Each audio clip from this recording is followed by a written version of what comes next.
Minister Narendra Modi has promised a strong response after a suicide bomber killed 46 soldiers in Indian-administered Kashmir on Thursday. A befitting reply will be given to the perpetrators of the heinous attack and their patrons. Mr. Khan says his country had nothing to do with the attack that killed 40 Indian soldiers and that the dispute can only be solved with dialogue. Here he is in a televised announcement. If you are thinking to attack Pakistan, Pakistan will not just think to retaliate. Pakistan will retaliate. Pakistan will not have any other way than to retaliate. I hope that better sense will prevail. We will show wisdom, and this issue will at last be resolved, like in Afghanistan. Now, India says it has conducted air raids in Pakistan-administered Kashmir in a major escalation of tension. One government minister says the target had been terrorist camps. A Pakistani military spokesman says that its air force has responded, but there have been no casualties. Pakistan says it has shot down 2 Indian aircraft, which it claims were over Pakistani airspace. The Pakistani military also says its warplanes carried out airstrikes inside India. India says the Pakistani jets were forced to retreat by its own aircraft, but has not confirmed whether any of its planes were shot down. Well, details are still emerging, but a spokesman for the Pakistani Armed Forces, Major General Asif Ghafoor, has tweeted this. He says that in response to Pakistan Air Force strikes, the Indian Air Force crossed the line of control, the LOC, in Kashmir. He goes on to say that Pakistan shot down 2 Indian aircraft inside Pakistani airspace. One of the aircraft fell on Pakistan-controlled Kashmir, that's written here as A, J and K, and the other fell inside IOC, that's how Pakistan refers to Indian-controlled Kashmir. He finishes by saying that one Indian pilot was arrested by Pakistani troops on the ground. By the Pakistani military. The Pakistani military spokesman broke down the chronology of these dramatic events that took place today. According to him, this began when Pakistani jets from within Pakistani airspace targeted Indian positions within India across the border. As a response to those strikes, he says that Indian jets crossed over into Pakistani airspace, and Pakistani planes shot down 2 Indian jets. As a result of that, he says 2 Indian pilots have been taken into custody. There had been some reports in Indian media that a Pakistani plane had been shot down by Indian forces. The Pakistani military has said that is not true. Now, I asked the Pakistani military spokesman if these actions by Pakistan in targeting, in carrying out these strikes across the border in India were pushing the 2 countries to the brink of war. He said they weren't. He said that Pakistan had acted responsibly, and he said Pakistan had deliberately chosen not to hit Indian military targets or areas where civilians were living in India, but open ground just across the border in India. And he said that the Pakistani military did this because they wanted to act, in his words, responsibly. They don't want the situation to escalate further, but certainly these developments will cause huge concern amongst the international community and in the region. Well, that's the explanation from Islamabad. Let's go to Sangeeta Maisco in Delhi. What's the Indian reaction been, Sangeeta? Well, what's very interesting, Samantha, is that given the gravity of Pakistan's allegations, officials here in Delhi have yet to issue a response. The only person we've heard from is Sushma Swaraj. Now, she is India's foreign minister, and she's currently holding talks with the Chinese abroad. She issued a statement this morning simply reiterating really what has been a long-standing position of the Indian government, which is that they only take action against Pakistan-controlled territories when they are trying to crack down on militants who are attempting to destabilize India. And she said that the Indians are in no way looking for an escalation of tensions. So from both sides saying they're not looking for an escalation in tensions, but Secunda, just explain the chronology over the past few weeks of how we've got to this point.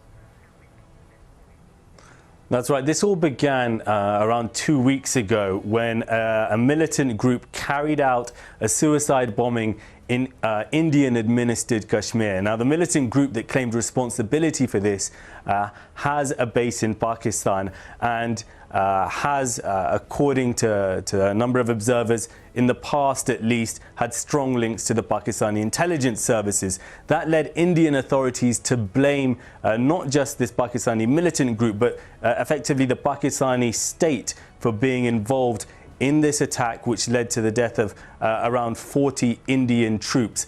As a result, yesterday, the Indian Air Force crossed over into Pakistani airspace and carried out some attacks.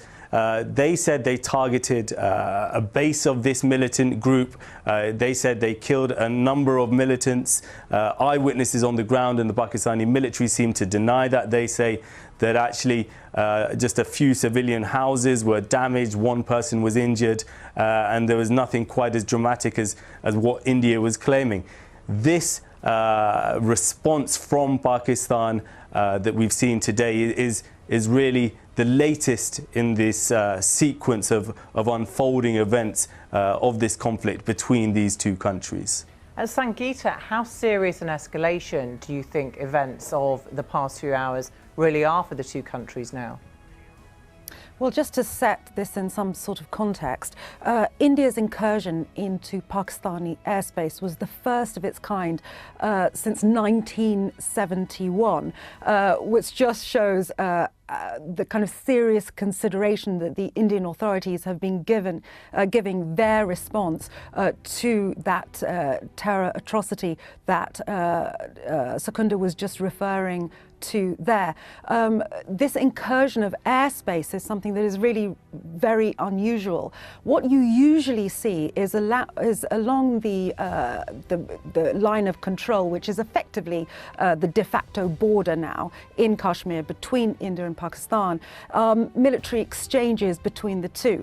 They don't happen often, but they certainly do happen with some regularity. We saw those kicking off once more last night. But what I would say is that this mutual exchange by which both sides have infringed each other's airspace is certainly a significant rise in tensions between those two countries. Secunda, how has it been seeing there in terms of whether or not this is as a crucial kind of breaking point for the two countries? Well, I think everyone within Pakistan recognizes that this is now a very, very serious situation. Let's not forget, these are two countries that are both nuclear armed, that have fought 3 wars against each other over the past 70 years. The Pakistani, there's a pressure really, I think, on both sides to be seen to be responding to each other's attacks. So there was a pressure on the Indian authorities for them to respond to this attack by a militant group. We saw the Indian response yesterday. That response by India yesterday by coming into Pakistani airspace gave the Pakistani authorities the feeling that they needed to do something in retaliation almost, and that's what we've seen today. So it's not really clear where exactly this will end. I think the fact that there are 2 Indian pilots in Pakistani custody is now very significant. The Pakistani army has released images of these pilots, and it's not clear yet whether the presence of these 2 pilots could further inflame tensions with India, or India as a result might act with more caution because these men are now in Pakistani custody. Sangeeta, final question to you. Just put this into context for us, because this dispute has been going back all the way to 1947. Why is Kashmir this disputed territory? Why is it so important to both countries? Just quickly before I do that, just to pick up on Secunda's point, we've now had the international community reacting to what has been going on. So we've now had the European Union and the United States calling for a de-escalation on both sides. And I think it's going to be important to watch what that international reaction is throughout the day. But just to go back, there have been tensions between India and Pakistan unfolding over Kashmir since 1947.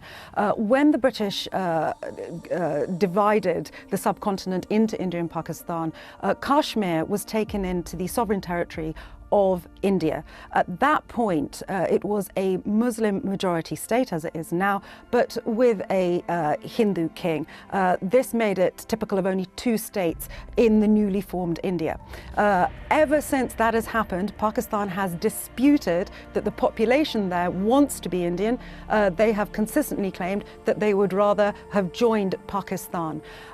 India, since that point, has as Secunda said, fought 3 wars with Pakistan over Kashmir and who should have final control of it.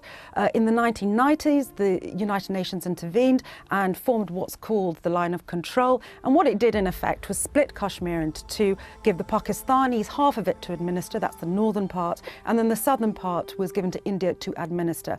That line of control, Samantha, is in effect a de facto border between India and Pakistan. So when we see tensions rising, as they have done since 1947, it is usually along that line, and that's exactly what we're seeing now. So this infringement of airspace has happened just around that line of control, that de facto border.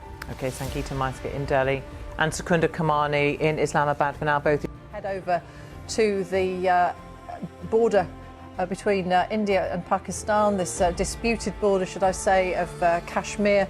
We've been keeping an eye on this for several hours, waiting for the release of this fighter pilot, the Indian fighter pilot, Wing Commander Abhinandan Varthaman, whose plane was shot down in the disputed region of Kashmir on Wednesday. We've had correspondents here waiting for the man. You can see him there to the right of the shot. He's in the open-neck shirt and the blue jacket, being escorted very slowly through that Wagah border post.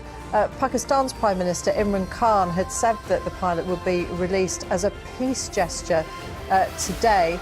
India's military have welcomed the move. I mean, Imran Khan says, though, that India and Pakistan have to live in peace, taking a very different tone. He's also pushing for talks with Delhi. There was a dogfight that took place on Wednesday between Indian and Pakistani jets after Pakistani airstrikes on the Indian-controlled part of Kashmir, and that's when Wing Commander Abhinandan was shot down. But clearly a very solemn and quiet return home statement from Pakistan on the release of what's described as the prisoner of war, POW. Wing Commander Abhinandan Varthaman, the captured Indian Air Force Wing Commander, has been returned to India today. He was arrested when his military jet MiG-21 crashed in Azad Jammu and Kashmir after being shot down by Pakistan Air Force for violating Pakistani airspace on the 27th of February. While in captivity, he was treated with dignity and in line with international law. The Prime Minister of Pakistan, Imran Khan, announced his return as a goodwill gesture aimed at de-escalating rising tensions with India. That's the statement from Pakistan. We'll no doubt see him again on the Indian side and hear from him as soon as he's put in front of a camera.